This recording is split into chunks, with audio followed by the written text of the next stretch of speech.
নমস্কার, আপনারা শুনছেন প্রণমামী জগৎ জননীর নিবেদন শক্তিপীঠ জয়রামবাটির অজানা রহস্যের কথা। এর প্রথম অংশ গতকাল আপনাদের সাথে আলোচনা করেছি। আজ শোনাব এর দ্বিতীয় অংশ। তবে প্রথম অংশ যদি কেউ না শুনে থাকেন অবশ্যই শুনে আসুন, ডেসক্রিপশন বক্সে এর লিঙ্ক দেওয়া আছে। শুরু করছি আজকের আলোচনা। পুণ্যপুকুরের দক্ষিণে বারুজ্যেদের বাড়ি, গৃহদেবতার প্রাচীন ইষ্টক নির্মিত দেবালয়, বৈঠকখানা ইত্যাদি দেখিলে মনে হয় যে ইহারা এক সময়ে সমৃদ্ধিশালী ছিলেন। এখন সবই ধ্বংসপ্রায়। পুণ্যপুকুরের তীরবর্তী শ্রীমায়ের নতুন বাড়ি ও কালীমণ্ডপের পশ্চিম দিক দিয়া উত্তর দক্ষিণে প্রধান গ্রাম্য পথ বিস্তৃত রহিয়াছে। উহা ধরিয়া একটু উত্তরে অগ্রসর হইলেই বাঁ দিকে শ্রীমায়ের জন্মস্থানের উপর ইষ্টক নির্মিত মন্দির দেখতে পাওয়া যায়। মুখুজ্জেরা প্রথমে ওই ভূমিখণ্ডেই বাস করিতেন, কিন্তু বংশবৃদ্ধি হওয়ায় দক্ষিণ পশ্চিমে সরিয়া যান। পূর্বোক্ত গ্রাম্য পথের পশ্চিমে তাহাদের পূর্বদারী গৃহগুলি আজও বিদ্যমান। প্রাচীন বসতবাটির পূর্ব দিকে একখানি দোচালা ঘর ছিল, মধ্যে দেওয়াল, উহার দুই পার্শ্বে সদর ও অন্দর। দক্ষিণে রান্নাঘর, ঢেঁকিশাল প্রভৃতি ছিল। মুখুজ্জেদের বর্তমান গৃহগুলির দক্ষিণ দিকে পূর্ব পশ্চিমে লম্বমান যে রাস্তা আছে, উহা একদিকে পুণ্যপুকুরের পশ্চিমস্থ প্রধান গ্রাম্য পথের সহিত মিলিত হইয়াছে এবং অপরদিকে কলুগেরের উত্তর পাড় দিয়া পশ্চিম মুখে গিয়া ঘোষপাড়ার দক্ষিণ পার্শ্ব হইয়া আহেরের উত্তর পাড়ে শিহরের রাস্তার সহিত মিলিয়াছে। ঘোষপাড়ার পশ্চিম প্রান্তে উক্ত পথের অদূরে ঘোষ বংশের কুলদেবতা যাত্রা সিদ্ধিরায় নামক ধর্ম ঠাকুরের পাকা মন্দির, চারি খুঁড়া বিশিষ্ট একখানি চতুষ্কোণ আসনই তাহার প্রতীক।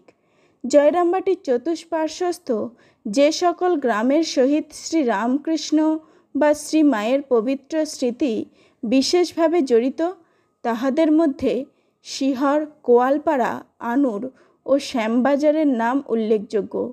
শিহরে ঠাকুরের পিস্তুত ভগিনী হিমাঙ্গিনীর শ্বশুর গৃহ এবং শ্রী মায়ের মাতুলালয়। এই সূত্রে বাল্যবধি উভয়ে তথায় বহুবার গিয়াছিলেন। পরবর্তীকালে বিষ্ণুপুরের পথে কলকাতায় যাতায়াতের সময় শ্রীমা প্রায়ই কোয়ালপাড়ায় একদিন বিশ্রাম করিতেন। দুইবার অধিক দিনও বাস করিয়াছিলেন। আনুরে বিশালাক্ষী দর্শনে গমনকালে ঠাকুর পথিমধ্যে দেবীর ভাবে আবিষ্ট হইয়াছিলেন। শ্যামবাজারে তিনি একবার 7 অহরাত্র সংকীর্তনে মত্ত হইয়াছিলেন। এতদ্ব্যতীত অপর অনেক গ্রাম ঠাকুর ও শ্রীমায়ের লীলাস্মৃতি গ্রহণ করিতেছে। জয়রামবাটির পূর্বে আমোদরের অপর তীরে বৃহৎ গ্রাম তাজপুর, দক্ষিণে গ্রামের জমিদার রায়দেব বাসভূমি চিপটা, দক্ষিণ পশ্চিমে মসিনাপুর, পশ্চিমে শিহর। এইসব গ্রামই জয়রামবাটি হইতে অর্ধক্রোশের মধ্যে। শিহরের পশ্চিমে মুসলমান অধ্যুষিত শিরোমণিপুর, সেখানে পুলিশের ফাঁড়ি আছে। জয়রামবাটি কলকাতা মহানগরী হইতে অধিক দূরে নহে, অথচ তথায় যাতায়াত বিশেষ আয়াসসাধ্য। পূর্বে উহা আরও দুর্গম ছিল।